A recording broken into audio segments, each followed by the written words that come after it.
நண்பர்கள் அனைவருக்கும் வணக்கம். மாணவர்களுக்கு இனிய நல்வாழ்த்துக்கள். எல்லோரும் நன்றாக இருப்பீர்கள். மரணத்தை முன்பே சொல்ல முடியுமா அப்படிங்கிறது இந்த வீடியோவோட தலைப்பு. நம்ம சொல்லியிருக்கிறோமா, மரணத்தை ஏன் சொல்ல வேண்டும் அப்படிங்கிறது சாஸ்திர ரீதியாக சில விஷயங்கள். ஒரு பிறந்த குழந்தைக்கு மரண நாளை கணிக்கிறதுக்கான அமைப்புகளை ஜோதிட சாஸ்திரம் சொல்லலை. அதே நேரத்தில் ஒருவர் விபத்துக்குள்ளாகி இருக்கிறார், ஒருவர் ஒரு மருத்துவ சிகிச்சையில் இருக்கிறார். அந்த நேரத்தை அடிக்கடி சொல்லுவேன், 10 லட்ச ரூபா கட்டினா தான், ஆனால் பிழைப்பது இறைவன் கையில் அப்படின்ட்டு டாக்டர்கள் சொல்கிறது. டாக்டருங்க ஜோசியருங்க கிடையாது. மருத்துவத்தை குறை சொல்லக்கூடாது. அவர்கள் பிழைக்க வைக்க முயற்சி செய்கிறார்கள். அந்த முயற்சிக்கு 10 லட்ச ரூபா ஆகும், 15 லட்ச ரூபா ஆகும், 20 லட்ச ரூபா ஆகும், 40 லட்சம்லாம் கேட்ட ஆப்ரேஷனுக்கு கேட்ட அமைப்புகள்லாம் இருக்குது. இந்த நேரத்தில் ஒருவர் ஜோதிடத்தை தேடி வரும் பொழுது நிச்சயமாக மரணத்தை சொல்ல முடியும். மரணம் பற்றிய வீடியோக்களை நம்ம இப்போ நிறுத்திட்டோம், அது போடுறதில்லை. கொரோனாவில் கூட முதலாக ஒரு சப் இன்ஸ்பெக்டர் இறந்து அவருக்கு அரசு மரியாதையோடு அடக்கம் செய்யப்பட்ட ஒருத்தரை கூட முன்பே அவருடைய மரண நாளை ஏப்ரல் 30 ஞாபகம், மரண நாளை ஒரு உயர் அதிகாரியிடம் சொன்ன அந்த விஷயத்தையும் ஒரு வீடியோவை போட்டிருக்கிறோம். இப்போ ஜனவரி 25, 2025 கிட்டத்தட்ட 1.5 வருஷம் ஆச்சு. 1.5 வருஷத்துக்கு முன்னாடி தற்கொலையும் 94 வயதும் தற்கொலையும் 94 வயதும் அப்படின்ட்டு ஒரு வீடியோ போட்டுக்கிறோம். ஏன்னா டிஸ்கிரிப்ஷனில் அந்த லிங்கை கொடுக்க சொல்கிறேன். 1.5 வருஷத்துக்கு முன்னாடி தற்கொலை 50 வயதில் தற்கொலை செய்து கொண்ட ஒருவருடைய ஜாதகம், 94 வயதாகியும் இன்னும் ஒரு நிலையில் உயிரோடு இருக்கக்கூடிய ஒரு பெரியவருடைய ஜாதகம். அவருடைய குடும்பத்தினர், அந்த பெரியவர் நம்முடைய ரொம்ப பெரிய ஃபாலோவராக இருக்கிறாரு. உங்கள் வீடியோக்களை தான் எந்த நேரமும் பார்த்துக்கிட்டு இருக்கிறாரு. இங்குள்ள லோக்கலில் உள்ள ஜோதிடர்கள் என்னுடைய அந்திம காலத்தை பற்றி சொன்னதெல்லாம் தவறி நான் நீண்ட நாள் வாழ்ந்து கொண்டிருக்கிறேன், குருஜிக்கிட்ட எனக்காக கேட்டு சொல்லு அப்படின்னு சொல்லி ஒரு பெரியவர் 94 வயது பெரியவருடைய அந்திம காலம் எப்போது எப்படி அப்படிங்கிறத கேட்டு அதற்கான வீடியோவாக ஒரு வீடியோவை போட்டிருந்தேன். அதோடைய ஒரு 7-8 நிமிஷம் வீடியோ இப்போது வருகிறது. இப்போது அந்த பெரியவருடைய ஜாதக விளக்கத்தையும், அந்த பெரியவருடைய 1.5 வருஷத்துக்கு முன்பாக அந்த பெரியவர் எப்போது அவருடைய முடிவு இருக்கும் என்பதையும், ஜனவரி மாதம் 25ஆம் தேதி 2025 போடப்பட்ட அந்த பெரியவருடைய பகுதி இப்போது திரையில் வருகிறது. 13 ஜூலை 1930 6:25 PM சேலத்தில் பிறந்திருக்கிறார் இந்த ஜாதகர். வயசு இப்போ 94, இப்போவும் உயிரோடு இருக்கிறார். 94 வயது. 6:25 PM அவ்வளவு எக்ஸாக்டா அப்படின்னு கேட்டதுக்கு சில பொருத்தமான காரணங்களை ஜாதகம் கேட்டவங்க சொன்னாங்க. ஐயா, குடும்பத்திலேயே ஜோதிட நம்பிக்கை அதிகம், எல்லாருடைய நேரமும் தாத்தா பாட்டங்க எல்லாருமே துல்லியமாக குறித்து வைத்திருக்கிறார்கள். 90 வயசுலலாம் அவ்வளோ எக்ஸாக்டாக சொல்ல முடியாதுங்க அண்ணன். கண்டிப்பாக அவருடைய ஜாதகம் 6:25. இதில் என்னன்னா, இந்த வயதிலும் ஜோதிடத்தில் கடுமையான ஆர்வம், இந்த வயதிலும் என்னுடைய வீடியோக்களை மட்டுமே பார்த்து கொண்டு பொழுதுபோக்குகிறார். என்னுடைய வீடியோக்களை மட்டுமே பார்த்துக்கிட்டு பொழுதுபோக்குகிறார். இது போன்ற முடிவு எப்போது என்கின்ற கேள்விகளுக்கு நான் பதில் சொல்வதில்லை என்றாலும், குறிப்பிட்ட இந்த பெரியவர் குருஜியிடம் இதை கேளு, நான் எப்ப என்னுடைய முடிவுன்றதை கேட்டு சொல்றியா இல்லையா அப்படின்னு திரையில் தெரிகின்ற இந்த 94 வயது பெரியவர் கேட்ட ஒரே காரணத்திற்காக குடும்பத்திலேருந்து என்கிட்ட அப்பாயின்மெண்ட், ஐயா எதுவுமே வேண்டாங்கய்யா, இவர் எப்போ இவருடைய நல் முடிவு இருக்கும் அப்படிங்கிறத மட்டும் நீங்கள் சொல்லணும். தாத்தாவே எந்த நேரமும் தாத்தா கிட்ட ஒரே ஒரு ஸ்மார்ட் ஃபோனு தனிமையில் இருக்கிறாரு. மெதுவாக இயக்கங்கள் சுருங்கி கொண்டே வருகின்றன. பெரிய அளவில் அவர் ஆக்டிவாக இல்லை. அவர் அதை உங்ககிட்ட கேட்டு தெரிஞ்சுக்கணும்னு விரும்புகிறாரு. அதற்காக எங்களை ஆர்டர் போட்ட மாதிரி குருஜிக்கிட்டே இதை கேளு, உங்கள் வீடியோவை மட்டுமே பார்க்குறான்னு சொல்கிறது இது மாதிரியான எத்தனையோ பெரிய ஒரு விஷயங்களை நான் அதாவது ஜோதிடனாக பிறந்ததன் பயனை அப்போ தான் ஒரு அனுபவிச்சிருக்கிறேன்றதை உண்மையை சொல்லுவேன். இந்த மாதிரி பெரியவர்கள் உங்களுடைய வீடியோ தான் பார்த்துக்கிட்டு இருக்கிறாங்க அப்படின்ட்டு எப்பாவது ஒரு இடம் சொல்லுவாங்க. அது எனக்கு அப்படியே கண்ணில் நீர் மல்கும். அந்த அமைப்பில் தான் இவருடைய அந்திம காலம் எப்படி இருக்கும் என்பதை கணிப்பதற்கு ஒரு உத்தரவு அந்த பெரியவர்கிட்ட அப்படின்னே சொல்லிடலாம். 94 வயசுல மெதுவாக அடங்கி கொண்டிருக்கும் போது அது ஏற்படுவது ஒரு இயல்பு. சரி, இந்த ஜாதகத்துல முதல்ல ஐயா 94 வயசு வரைக்கும் ஏன் இருக்கிறாங்க, நம்முடைய சுபத்துவ விதிகள் எந்த அளவுல இங்கே பொருந்தி போகிறது அப்படிங்கிறத பார்த்தோம் அப்படின்னா, நம்முடைய சுபத்துவ விதிகள் எந்த இடத்துல பொருந்தி போகுது பாருங்க. திரையில் ஜாதகம் விட்டது. தனுசு லக்னம், லக்னத்தில் சனி, 2 சந்திரன், 5 ராகு, 6 செவ்வாய், 7 சூரியன் புதன் குரு, 9ல் சுக்கிரன், 11ல் கேது. பிறக்கும்போது செவ்வாய் திசையில் 4 வருஷம் சம்திங் இருந்த அமைப்பில் இப்போது அவருக்கு சுக்கிர திசையில் சனி புக்தி நடந்துகிட்டு இருக்கு, நடக்க போகுது. சுக்கிர திசையில் சனி புக்தி நடக்க போகுது 28/4/2025. இப்போ சுக்கிர திசையில் குரு புக்தி நடந்துகிட்டு இருக்கு. சுக்கிர திசையில் சனி புக்தி 28/4/2025 இருந்து 2028 வரைக்கும் வர மார்ச் மாதம் இவருக்கு சுக்கிர திசையில் சனி புக்தி நடக்க போகுது அப்படிங்கிறத மட்டும் புரிஞ்சு வச்சுக்கோங்க. இப்போ சுக்கிர திசை யார்? 11ஆம் அதிபதி. உபய லக்னங்களுக்கு 11ஆம் அதிபதி மாரகத்தை 7-11 கூடியவர்கள் மாரகத்தை கொடுப்பார்கள்.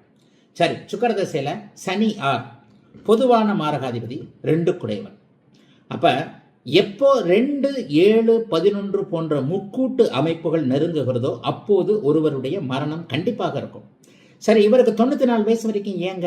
இப்பதானே சொன்னேன், ஒருவர் 50 வயசுல தற்கொலை பண்ணிக்கிட்டாரு. இப்போ இவருக்கு 94 வயது வரைக்கும் அங்கே உயிர் இருக்கணும், ஒரு ஆயுள் இருக்கணும் அப்படின்னு சொன்னா அதற்கான சுபத்துவ விதிகள் எப்படிப்பட்ட தன்மையில் இருக்கணும்? நல்லா பாருங்க, லக்னத்தில் சனி இருந்தாலும் கூட அவரை ஆயுள்காரனாகி குருவின் பார்வையில் இருக்கிறார். லக்னத்தை குரு பார்க்கிறார். லக்னத்தை லக்னாதிபதி வலிமையோடு பார்க்கிறார். லக்னாதிபதி ஆட்சி பெற்றவனுடைய வீட்டில் இருப்பது ஒரு நல்ல நிலைமை. சரி, லக்னாதிபதியை விட்டுருங்க. 8ஆம் அதிபதி பௌர்ணமி தாண்டி 3 திதிக்குள்ள இருக்கிறார். பௌர்ணமி 8ஆம் அதிபதி பௌர்ணமி தாண்டி 3 திதிக்குள் இருக்கக்கூடிய ஒளி பொருந்திய சந்திரனாக, பஞ்சமி திதி வரைக்கும் அவருக்கு நல்ல ஒளி இருக்கும். பௌர்ணமி தேய்பிரை பஞ்சமி வரைக்கும் அவர் கிட்டத்தட்ட சுபர் தான், ஒளி இழக்காதவர் தான். 8ஆம் அதிபதியாகிய சந்திரன் ஒளியை இழக்காமல் 3 தினங்களுக்குள்ளாக இருக்கக்கூடிய நிலைமையில தன்னுடைய வீட்டை தானே பார்த்து 8ஆம் வீடு வலுவாக இருக்கிறது. 8ஆம் வீட்டிற்கு ராகு, சனி, செவ்வாய் யாருடைய தொடர்பும் இல்லை. 8ஆம் இடத்தை சனி பார்க்கல, 8ஆம் இடத்தை செவ்வாய் பார்க்கல, 8ஆம் இடத்துல சனி, செவ்வாய், ராகு யாருமே இல்லை. ஆக 8ஆம் பாவகம் ஒளி பொருந்திய சுப ஒளி பொருந்திய 5ஆம் தேதி வரைக்கும், பஞ்சமி தேதி வரைக்கும் அவர் சுப ஒளியோடு இருப்பார். ஒளி பொருந்திய சந்திரனால் பார்க்கப்படுகின்ற அமைப்பு முதல்ல 8ஆம் பாவகம் வலுத்திருக்கிறது. 2வது ஆயுள் காரகன் என்று சொல்லப்படக்கூடிய சனி குருவின் பார்வையில் கேந்திர பலத்தோடு இருக்கிறார். இது ஒரு மிகப்பெரிய அமைப்பு. அது 2வது பாயிண்ட் வந்துருச்சா? காரகன் வலுவாக இருக்க, ஸ்தானம் வலுவாக இருக்க, ஸ்தானாதிபதி தானே பௌர்ணமி சந்திரனாகி சனி, செவ்வாய், ராகு தொடர்புகள் இல்லாமல் இருக்க, அட்டமாதிபதி யாருடைய பாவத் தொடர்புகளும் இல்லாமல், அட்டமஸ்தானம் ஆயுள் ஸ்தானம் யாருடைய பாவத்துவ தொடர்புகளும் இல்லாமல் இருக்கக்கூடிய நல்ல அமைப்பு இப்போது இங்கே இருக்கு. இதனை அடுத்து லக்னத்தோடு குரு தொடர்பு கொள்ளுகிறார். லக்னாதிபதியும் லக்னத்தோடு தொடர்பு கொண்டிருக்கக்கூடிய, நான் சொன்ன லக்னம், லக்னாதிபதி, 8, 8ஆம் அதிபதி, ஆயுள் காரகன் ஆகிய 5ம் பொருந்தி வரக்கூடிய இந்த நிலைமையில இந்த பெரியவர் 94 வயது வரைக்கும் இன்றைய வரைக்கும் உயிரோடு இருக்கிறாருங்க. ஆக இந்த விதியை நான் ஆன்லைன் வகுப்புகளில் தெளிவாக சொல்லி கொடுத்தது இன்றைக்கு ஒரு நிரூபணம் ஆகக்கூடிய ஒரு அமைப்பு. அப்போவே இந்த மாதிரியான ஜாதக விளக்கங்களை மாணவர்கள் கேட்டீங்க. ஆனால் மாணவர்களுக்கு நேரம் வரும்போது தான் அந்த மாதிரியான சில விஷயங்களை சொல்ல முடியும். ஏற்கனவே ஒரு மிகப்பெரிய விஐபியோடைய அப்பா இருந்த ஜாதகங்கள்லாம் என்கிட்ட இருக்குது. அதை எல்லாரும் பர்மிஷன் இல்லாமல் சொல்ல முடியாது. இப்போ இந்த ஜாதகம் பரவாயில்ல, சேலத்தில் பிறந்த இந்த பெரியவர் இப்போது சேலத்தில் இருக்கிறார். சரி, எப்போ இவருடைய முடிவு இருக்கும் அப்படிங்கிறத சொல்லணும் இல்லையா? வர நவம்பர் மாதத்துக்கு பிறகு என்ன நடக்குது பாருங்க. இப்போது நான் சொன்னேன், 11ஆம் அதிபதியாகிய சுக்கிரனுடைய திசையில் மாரகாதிபதியாகிய சனியுடைய சனியுடைய புக்தியில் புதனுடைய அந்தரம் இவருக்கு கிட்டத்தட்ட வருகின்ற அக்டோபர் மாதம் வர ஆரம்பிக்குது. வர அக்டோபருக்கு பிறகு புதன் அந்தரத்தில் இந்த பெரியவருடைய நல் முடிவு இருக்கும் அப்படின்னு என்னுடைய கணிப்பின் அடிப்படையில் சொல்லப்பட்டது. வருகின்ற அதாவது 28/10/2025 2026 ஏப்ரல் வரைக்கும் இவருக்கு புதன் அந்தரம். 7ஆம் அதிபதியாகிய மாரகாதிபதியாகிய புதனுடைய அந்தரத்தில் இவருக்கு நல் முடிவு இருக்கும் அப்படிங்கிறத நான் சொன்னேன். இதை அவர்கிட்டயே பெரியவர்கிட்டயே சொல்லிட்டாங்க. பெரியவர்கிட்டயே ஐயா நீங்கள் சொன்ன மாதிரி குருஜி இந்த மாதிரி அவரும் ஒரு கேட்டுக்கிட்டார், அவ்வளோதான். ஆக ஒருவருடைய ஜனன மரண அமைப்புகளை சுபத்துவ பாவத்துவ அமைப்புகளின் அடுக்குகளில் தெளிவாக துல்லியமாகவே சொல்லிவிடலாம். கொஞ்சம் ஆழ்ந்து சிந்தித்து ஒரு மாதிரியாக பார்க்கும்போது சொல்லிவிட முடியும் என்பதற்கு இந்த முதுநிலை பெரியவருடைய ஜாதகம் ஓரளவிற்கு உதாரணம். இப்போ இந்த 6-7 நிமிடம் ஓடக்கூடிய இந்த வீடியோவை பார்த்துட்டீங்க. இப்போது குடும்பத்திலிருந்து, அவருடைய குடும்பத்திலிருந்து ஒரு தகவல். அன்றைக்கே வந்து பெரியவர்கிட்ட காட்டிட்டோங்க. இந்த மாதிரி குருஜி உங்களுக்கு சுக்கிரதசை, சனி புக்தி, புதன் அந்தரத்தில் அடுத்த வருஷம் 2026 வருஷம் ஏப்ரல் மாதத்திற்குள்ளே, இந்த அக்டோபர்லேருந்து அதுக்கு உள்ளே நான் கணிக்க விரும்பலை. அதுக்குள்ளேயும் இதாக போகலாம். நான் அந்த வீடியோலே சொன்ன மாதிரி டைம் 5 நிமிஷம் 10 நிமிஷம் முன்ன பின்ன போச்சுன்னா அந்தர கணக்குகள் இதாகிடும்.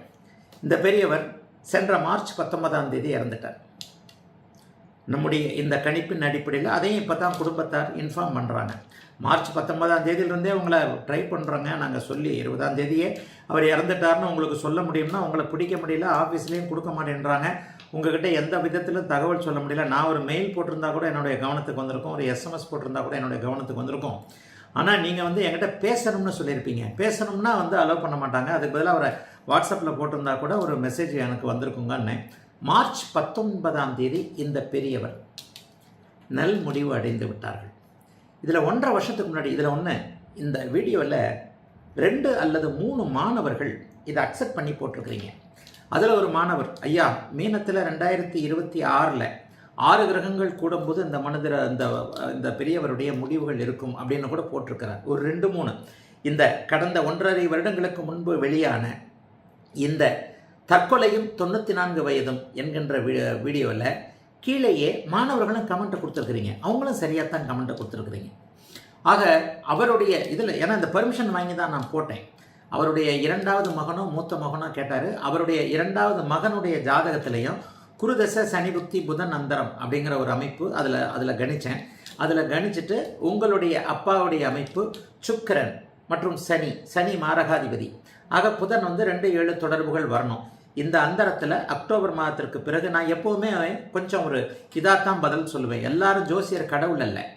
பிறந்த நேரம் துல்லியமாக இருந்தால் மட்டுமே சில வார கணக்குகள், நாள் கணக்குகள் துல்லியமாக இருக்கும். 90 வயதுக்கு முன்னாடி எவருடைய பிறந்த நேரமும் சரியா இல்லை. அதில் அவருடைய வீடியோலே சொல்லியிருக்கிறாங்க. எங்கள் ஃபேமிலியில் எல்லாருடைய டைமும் ஜோதிட குடும்பம்ன்றதுனால எல்லாருக்குமே டைம் கரெக்டுங்கன்னார். கடந்த மார்ச் 19 இந்த பெரியவர் இறந்து விட்டார். சரி, இப்போ என்னன்னா அந்த மார்ச் 19 நிலைமை, நான் சில சுபத்துவ விதிகள் சொல்லியிருக்கிறேன். ஒரு மாணவர் அடிக்கடி ஆயுர்தாய கணக்குகள் சரியாக வருகிறதுன்னு சொல்லுவார். நான் அதில் கமெண்ட் பண்ண விரும்பலை. கணித ரீதியாக சொல்லப்படுகின்ற எதுவுமே சரியாக இல்லை என்பதை என்னுடைய 50 ஆண்டுகளுக்கு மேலான இந்த ஆய்வில் நான் தெளிவாக உணர்ந்திருக்கிறேன்.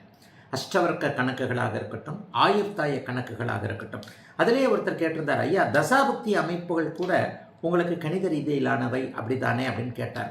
உண்மைதான், தசாபுக்தியான அமைப்புகள் 365 நாள் கிடையாது, 360 நாட்கள் தான். ஆனாலும் அந்த தசாபுக்தி அமைப்புகள் சுபத்துவ பாபத்துவத்தின் அடிப்படையில், ஒளி கலப்புகளின் அடிப்படையில் தான் செயல்படுகிறது. ஆனால் ஆயுர்தாய கணக்குகள் அப்படி இல்லை. ஆயுர்தாய கணக்குகள் அப்படியே கணக்குகளாக போட்டு, அஷ்டவர்க்க கணக்குகளும் சரிதான். அஷ்டவர்க்கமும் ஒரு பாவக அமைப்புகளில் பரல்களாக போடப்பட்டு, பரல்களின் அமைப்பின் அடிப்படையில் இந்த விஷயங்கள் இப்படி நடக்கும், அதெல்லாம் கிடையாதுங்க. ஆயிரக்கணக்கான ஜாதகங்களில் அந்த ஆயுர்தாய கணிதங்களையும், ஆயுள் பற்றிய கணித ரீதியிலான அமைப்புகளையும், அஷ்டவர்க்க ரீதியிலான கணிதங்களையும் சுத்தமாக போட்டு பார்த்தா அதெல்லாம் எதுவுமே பலன் இல்லைங்க. யாரோ ஒரு ஜோதிடர் செய்த முயற்சி, இதில் பலன் இருக்கான்னு கண்டுபிடிக்கிறதுக்காக சொல்லிட்டு போனார். ஆனால் அதை நம்ம அப்படியே இஷ்டத்துக்கு பிடிச்சிக்கிட்டு தொங்கிக்கிட்டு இருக்கிறோம்ன்றது தான் உண்மை. ஜோதிடத்தில் நான் அடிக்கடி சொல்லுவேன், ஒரு விதி 90% ஜாதகங்களில் அல்லது 95% இப்போ நான் மாற்றிக்குவேன். ஒரு விதி 95% ஜாதகங்களில் முற்றிலுமாக பொருந்தி இருக்க வேண்டும். 5% பொருந்தாமல் போகலாம், அதற்கு வேறு காரணங்கள் இருக்கலாம். ஆனால் அந்த விதியின் பேரில் தவறு இருக்கக்கூடாது. லக்னத்தையே 8-12 சுபத்துவ விதி. இந்த பாருங்க, இன்னைக்கு இப்போ வர்ற அப்பாயின்மெண்ட் எல்லாமே எப்படி வருதுன்னா, லக்னத்தை மாற்றுறதை பற்றி உங்களுக்குள்ள சில பேருக்கு வேறு மாதிரியான கண்ணோட்டங்கள் இருக்கிறது அப்படிங்கிறது தான் உண்மை. ஆனால் இன்றைக்கு வருகின்ற அப்பாயின்மெண்ட்டு 80% அப்பாயின்மெண்ட் என்கிட்ட என்னுடைய லக்னம் பற்றி எனக்கு சந்தேகம் இருக்கிறது, நீங்கள் பேசுவதற்கு முன்பாகவே சந்தேகம் இருக்கிறது, என்னுடைய லக்னத்தை கண்டுபிடிச்சி கொடுங்க, இது மாதிரி அது மாதிரி தான் இப்போ அப்பாயின்மெண்ட்டே வருதுன்ற போது 30 வருடங்களுக்கு முன்பாக பிறந்த எவருடைய பிறந்த நேரமும் சரியில்லை என்பதும், அந்த பிறந்த நேரம் சரியில்லாத காரணத்தினால் தவறான லக்னங்களுக்கு பலன் சொல்லி கொண்டிருக்கிறோம், அதனால்தான் ஜோதிடம் பொய்யாகி போகிறது என்கின்ற காரணத்தையும் நான் தெளிவாக சொல்லிக்கிட்டு இருக்கேன். இப்போ மார்ச் 19 இந்த பெரியவர் இறந்துட்டார் இல்லையா, சுபத்துவ பாபத்துவ அமைப்பு அந்த மார்ச் 19ஆம் தேதியோட கிரகநிலை கோச்சார கிரகநிலை வந்துருச்சு. ஆன்லைன் வகுப்புகளில் பாடம் நடத்தும் போது ஒன்று சொல்லியிருப்பேன். அதாவது எந்த ஒரு சூழ்நிலையிலையும் ஒரு மனிதனுடைய அந்திம நாள் அன்று அவருடைய அட்டமாதிபதியோ லக்னாதிபதியோ தசாநாதனோ கடுமையான பாவத்துவத்தில் இருப்பாங்கன்னு சொல்லியிருப்பேன். இதில் 3ல் 1 கண்டிப்பாக இருக்கும். அவருடைய அந்திம காலத்தன்றைக்கு லக்னாதிபதி, ஏன்னா அந்திம காலம்ன்றது அவர் அன்றைக்கே பரம்பொருளோடு கலந்து விடுகிறார். ஒரு மனிதன் இறந்து விடுகின்ற அமைப்பு. அதுக்கப்புறம் நோ மோர் டெட், அதுக்கப்புறம் அவர் இல்லவே இல்லை. அவருடைய சிந்தனைகள் அவர் என்கின்ற நான் என்கின்ற ஒன்று அந்த மரணத்திற்கு பிறகு இல்லாமல் நீடிக்காமல் போகிறது. அப்போ அந்த இடத்துல அட்டமாதிபதி லக்னாதிபதி தசாநாதன் இவர்கள், ஏன்னா தசாநாதன் இயக்கக்கூடியவர், வாழ்நாள் முழுக்க என்னென்ன அப்படின்றதற்கு லக்னாதிபதி பொறுப்பு, அட்டமாதிபதி ஆயுளுக்கு பொறுப்பு. சில பேருக்கு பார்த்தீங்கன்னா அந்த 3மே டல்லாக இருக்கும். யாராவது ஒருத்தருக்கு 1 மட்டும் டல்லாக இருக்கும். மார்ச் 19ஆம் தேதி கோச்சார கிரகநிலை நல்லா பாருங்க. அவருடைய அட்டமாதிபதியாகிய சந்திரன் அமாவாசை அமைப்பில் இருக்கிறார், கூடவே சனியோடு சேர்ந்திருக்கிறார். அவருடைய தசாநாதனாகிய சுக்கிரன் உச்சனாக இருந்தாலும் அமாவாசை சந்திரன் சனி என்கின்ற பாவத்துவ அமைப்புகளில் இருக்கிறார். ஐயா, உண்மையிலே ஜோசியம் இந்த சுபத்துவ பாவத்துவ சூட்சும உள்ள அடுக்குகளில் தாங்க இருக்குது. தெரிஞ்சவங்க புரிஞ்சவங்க அதை பற்றி கடந்து போயிடுறீங்க. ஆமாங்க, அவர் சொல்கிறது கரெக்டு தான், எனக்கு கரெக்டாக இருக்குது, உனக்கு கரெக்டாக இருக்குன்ட்டு. ஆனால் ஜோதிடம் வந்து கடுமையான பொறாமையான ஃபீல்டுங்க, கடுமையான பொறாமையான ஃபீல்டு. எனக்கு தெரியாது, இந்த அளவுக்கு தெரிஞ்சிருச்சேன், அது எப்படி இந்த அளவுக்கு தெரியலாம்? ஜோதிக்கு தான் நான் அடிக்கடி சொல்கிறேன், உங்களுடைய புதனுடைய வலுவிற்கேற்பத்தான் ஜோதிடம் உங்களுக்கு பரம்பொருளால் அருளப்படும். இங்கே கோச்சார ரீதியாக, ஆனால் இந்த கோச்சாரத்தை கூட அந்த வீடியோவில் ஒரு மாணவர் கொடுத்துருக்கிறார். ஐயா, மார்ச் மாதம் 6 கிரகங்கள் கூடும் பொழுது அப்படின்னு கொடுத்துருக்கிறார். ஆனால் இங்கே 4 கிரகங்கள் கூடியிருக்கும் பொழுதே இதற்கு அந்தரமும் ஒத்துழைக்கணும் இல்லையா? புதனுடைய அந்தரம் அந்த வீடியோவில் தெளிவாக 1.5 வருஷத்துக்கு முன்னாடியே சொல்லியிருக்கிறோம் பாருங்கள். சுக்கிரதசை சனி புக்தி, சுக்கிரதசை சனி புக்தி, புதன் அந்தரத்தில் இந்த பெரியவருடைய முடிவுகள் நல்முடிவு இருக்கும் அப்படிங்கிறத அந்த வீடியோலேயே பழைய வீடியோலேயே நம்ம பேசியிருக்கிறோம். அதை அவர்கிட்டையும் சொல்லியிருக்கிறோம், அவர் கேட்டுக்கிட்டாராம். ஆமாம், அதையும் இப்போ சொன்னாங்க. இந்த வீடியோவை அப்படியே போட்டு காட்டணும் ஐயா, அப்பா கிட்ட போட்டு காட்டணும். அதை ஃபுல்லாக பார்த்துட்டு தலையாட்டிக்கிட்டார், அவ்வளோதான். ஆனால் அப்பாவே சொன்ன ஒரு வார்த்தை, இங்கே இருக்கிற ஜோதிடர்கள் யாருமே வந்து எனக்கு முடிவை சொல்லி அதையும் தாண்டி நான் இருக்கிறேன், குருஜிக்கிட்ட கண்டிப்பாக கேட்டு சொல்லு, என்னுடைய முடிவு என்னைக்குன்னு மட்டும் கேட்டு சொல்லு அப்படின்னு சொன்னார். வீடியோ வந்த உடனே அதை நாங்கள் வந்து ஐயா வீடியோ போட்டிருக்காங்க குருஜி அப்படின்னு சொன்னோம். அதை ஃபுல்லாக பார்த்துட்டு கவனம் இருந்தார். இறப்பதற்கு 1.5 நாட்களுக்கு முன்பாக கூட அவர் முழு நினைவோடு இருந்தார். அந்த முழு நினைவோடும் உங்களுடைய வீடியோக்களை மட்டுமே பார்த்து கொண்டிருந்தார். எவ்வளோ பெரிய பரம்பொருள் கொடுத்த பெரிய ஆசீர்வாதம். ஒரு 96 வயது பெரியவர், ஜோதிடத்தில் ஆர்வம். ஏன் ஜோதிடத்தில் ஆர்வம்? புதன் வந்து சுபத்துவமாக இருக்கிறது, புதன் குருவோடு சேர்ந்திருக்க ஜோதிடத்தில் இந்த மாதிரி பெரியவர்கள்லாம் ஒரு நல்ல இந்த அமைப்போட ஆக்டிவான அமைப்போட இருந்திருந்தாங்கன்னு வைங்க, நம்மளுக்கெல்லாம் நிறைய சூட்சுமங்களை சொல்லி கொடுத்துருப்பாங்க. ஆனால் என்னமோ கடவுள் சிலரை மட்டும்தான் தேர்ந்தெடுக்கிறார். ஆக ஒரு 96 வயது பெரியவர் தன்னுடைய முடிவு காலத்திற்கு முன்பாக சில மணி நேரங்களுக்கு முன்பாக கூட உங்களுடைய வீடியோவைத்தான் பார்த்து கொண்டிருந்தார் என்று தெரியும் போது உண்மையிலே ஜோதிடனாக பிறந்ததுடைய பலனை அனுபவிக்கிறேன்னு தான் அர்த்தம். கோச்சார ரீதியாக இவருடைய அட்டமாதிபதியாகிய சந்திரன் அமாவாசைக்கு அருகே இருக்கக்கூடிய தன்மை, சனியோடு சேர்ந்திருக்கக்கூடிய தன்மை, சுக்கிரன் பாவத்துவமாகி சனி சுக்கிரனோடு சேர்ந்திருக்கக்கூடிய இந்த அமைப்பு அப்படியே எல்லா விதத்திலையும் பாருங்க, நம்முடைய சுகத்துவ பாவத்துவ அமைப்புகளில் அப்படியே பொருத்தி வருது பாருங்க. புக்திநாதன் சனி அஸ்தமனத்த அமைப்புகளில் இருக்கிறார், சுக்கிரனே சனியோடு சேர்ந்து இருக்கிறார். அங்கே புதன் அந்தரநாதன் புதன் எல்லாமே பர்ஃபெக்ட். அந்தரநாதன் புதன் செவ்வாய் ராகுவோடு சேர்ந்திருக்கிறார். அந்த சனி சுக்கிரன் புதன் மூவருமே கடுமையான பாபத்துவத்திலிருந்து அப்படியே ஒவ்வொன்றா பார்க்கணும் மாணவர்கள், அப்பதான் புரியும் உங்களுக்கு. சனி வந்து சூரியனோட அஸ்தமனம் எத்தனை டிகிரியில்? 5 டிகிரியில் அஸ்தமனம். புக்திநாதன் தசாநாதன் சனி கூட சேர்க்க, அமாவாசை சந்திரனோட சேர்க்க, இது ரெண்டும் கடுமையான பாபத்துவம். தசாநாதன் சுக்கிரன் கடுமையான பாபத்துவம். அந்தரநாதன் அப்படியே பாருங்க செவ்வாய் ராகுவோட சேர்க்க. ஆக ஒரு தசாபுக்தி அந்தரங்கள் எந்த அளவில் ஒருவரை முடக்குகிறது, எந்த அளவில் ஒருவருடைய இது அமைப்புகள் இருக்கின்றதற்கு மரணத்தை முன்பே சொல்ல முடியும். தேவைப்படும் பொழுது மட்டும்தான். தேவை எப்பப்படுதோ அப்பத்தான் சொல்லணும். ஏன்னா கோச்சாரம் எல்லாத்தையும் பார்த்து உறுதிப்படுத்தக்கூடிய ஒரு தன்மைகள் மரணத்தை முன்பே சொல்ல முடியும் என்பதற்கான வீடியோ இது. ஆனாலும் மறுபடியும் சொல்வேன், சமீபத்தில் நம்முடைய முதல்வருடைய லக்கணம் மாறினதை பற்றி சில வீடியோக்கள், சில விமர்சனங்கள், சில கமெண்ட்டுகள்லாம் என்னுடைய கவனத்திற்கு கண்டிப்பாக வந்தன. ஆனால் ஜோதிடம் அறிந்தவர்கள் ஒத்துக்கொள்வார்கள். ஒத்துக்கொள்ளாதவங்க ஈகோ பிரச்சனைகள் வரும். கண்டிப்பாக கடக லக்னத்தில் அவர் பிறக்கலை. இன்னும் கொஞ்சம் நெருங்கி பிடிச்சோம்னா அவர் சிம்ம லக்னத்தில் தான் பிறந்திருக்கிறாரா. சிலர் கன்னியா லக்னம்னு சொல்கிறாங்க. கன்னியா லக்னம்னா கூட அது ஒத்து வராது. சிலர் மிதுன லக்னம்னு சொல்கிறாங்க. ஆக மிதுன லக்னமாக இருக்கலாம், சிம்ம லக்னமாக இருக்கலாம். அப்படிங்கிறதுல சில வேறுபாடுகள் இருக்கின்றன. சிம்மம் சிம்மாதிபதி சுபத்துவம் என்பது இந்த சிம்ம லக்னத்திற்கு மிகப்பெரிய அளவில் பொருத்தமாக வருகிறது. மாணவர்கள் முதல்வருடைய வாழ்நாள் அமைப்புகள், திருமணம், புத்திரபாக்கியம், படங்கள் ஓடுனது, இது போன்ற அமைப்புகளை மெயில் அனுப்பிச்சிருக்கிறீங்க, நிறைய வாட்ஸ்அப்பில் கொடுத்துருக்கிறீங்க.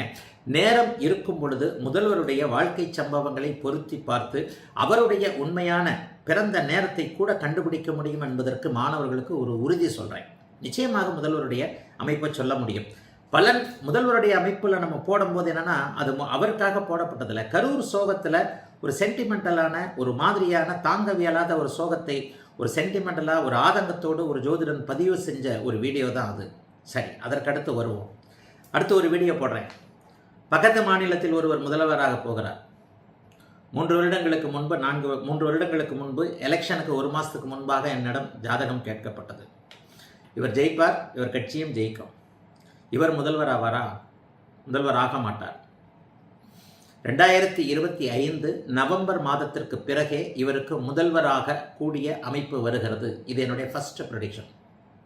ஆனால் அரசியல்வாதிகளுக்கு நெகட்டிவாக சொன்னால் பிடிக்காது. அதற்கடுத்து டக்குன்னு ஒரு 7-8 முறைகள் ப்ரெடிக்ஷன் கேட்கப்பட்டது. கடைசி வரைக்கும் ப்ரெடிக்ஷனை மாற்றிக்கலை.